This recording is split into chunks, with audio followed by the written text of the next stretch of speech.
Très bien. Alors, pour le sel de N-nitrosammonium secondaire, d'accord?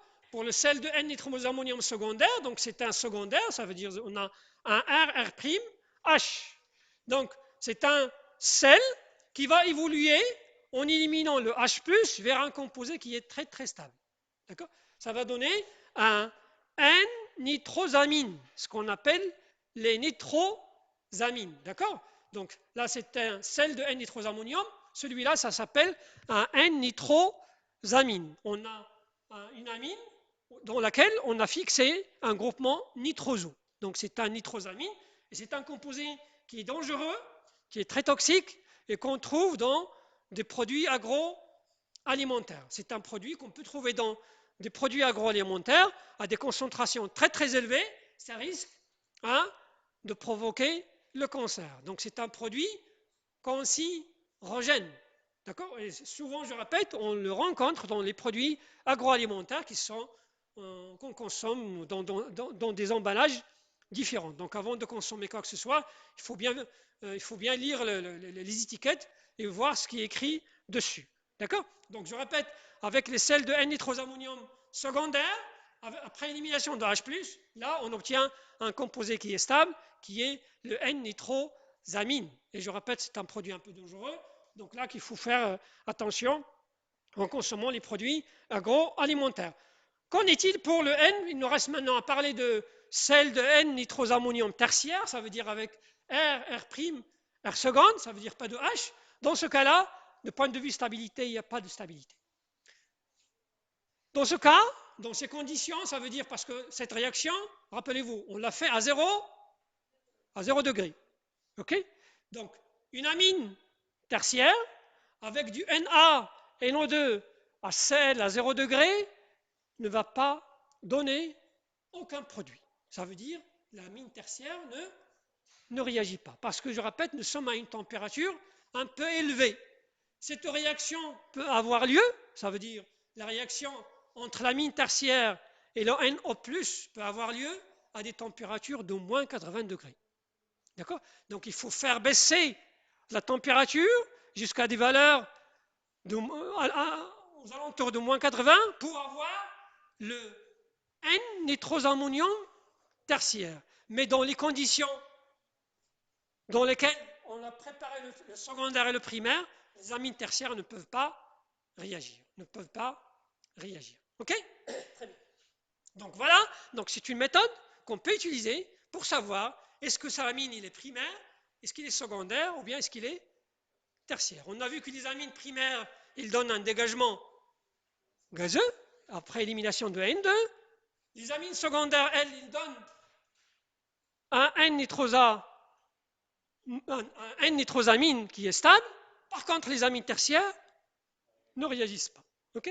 Donc, on peut l'utiliser comme le test d'Insberg pour savoir est-ce que l'amine est primaire, est-ce que c'est secondaire ou bien est-ce qu'il est tertiaire. J'ai encore le temps?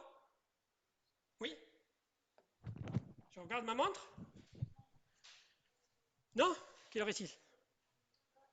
23. Il nous reste 2 minutes. Alors, on va continuer sur ces composés azoïques, ce sont les colorants. Donc, tout à l'heure, j'ai dit que le cation diazonium, on peut l'utiliser pour réaliser la réaction de Saint de Maillard, ou on peut l'utiliser pour faire la synthèse des colorants, ou bien ce qu'on appelle les composés azoïques. Donc, les composés azoïques, notez s'il vous plaît, que les diazoniums aromatiques. Ça veut dire, dans le cas d'une amine primaire liée à un composé aromatique. Donc une amine primaire aromatique en présence de NO+, donne les diazoniums aromatiques. Donc les diazoniums aromatiques, ils ont un caractère électrophile parce que ce sont des N2+, n'est-ce pas? Et donc en présence des composés aromatiques, d'accord, qui ont un caractère nucléophile, d'accord, on peut donc des composés aromatiques activés qui ont un caractère nucléophile, tels que les phénols, les anilines, etc., ou bien d'autres exemples, on peut préparer ces colorants azoïques. Comment? Par la réaction suivante. Cette réaction, elle est appelée une copulation azoïque. Pourquoi une copulation azoïque? Parce que tout simplement, on crée une fonction azoïque. C'est une fonction dont on n'a pas encore parlé jusqu'à présent. On a parlé des amines, des imines, des amides, mais cette fonction, on ne l'a pas encore vue. Alors, voilà un exemple. Voilà un exemple de préparation de colorant. Donc, voilà donc le cation diaznium. Donc, ce cation diaznium, on l'a préparé à partir de l'aniline. Hein, à partir de l'aniline, NH2,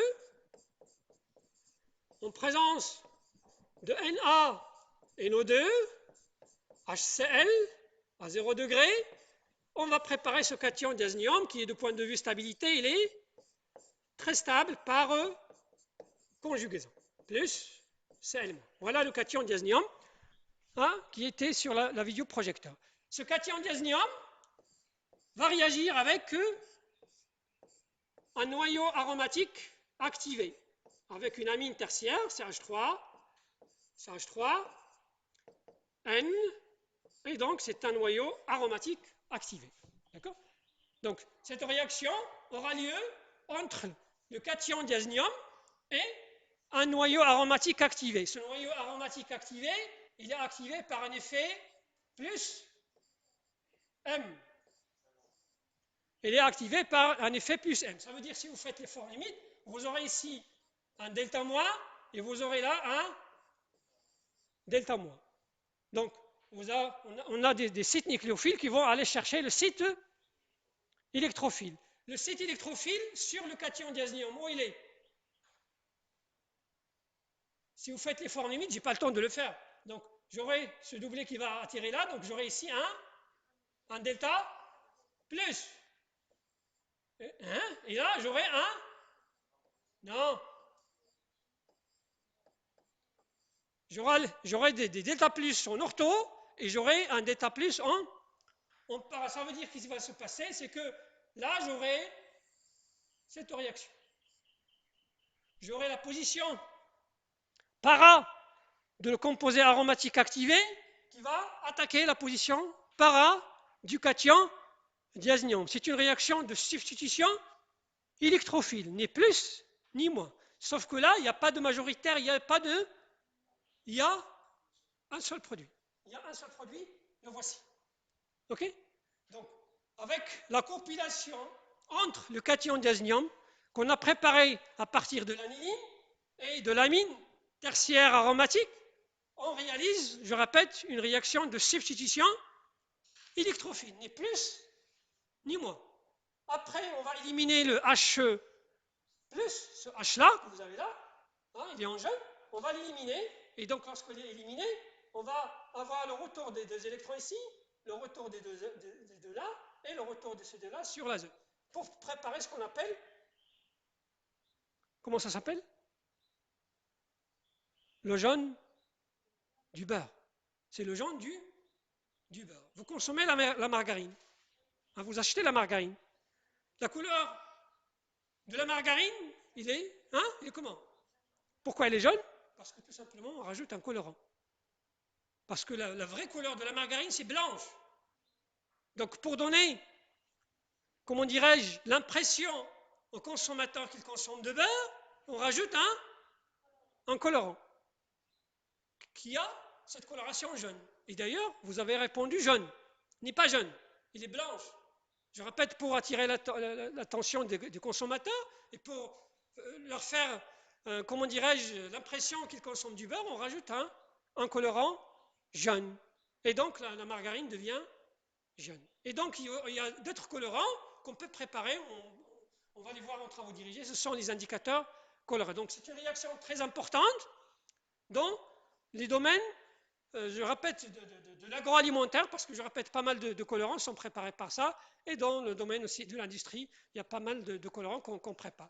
Et donc, c'est une compilation azoïque, parce que tout simplement, on a préparé ce qu'on appelle une fonction azoïque. Une fonction azoïque, c'est une N, c'est une double liaison entre le N et le N, c'est la fonction azoïque. OK? Donc, on s'arrête là aujourd'hui. Et donc, le reste, vous allez le voir. Donc, on va se revoir dans 4 semaines, parce que là, le programme est comme ça. Dans 4 semaines.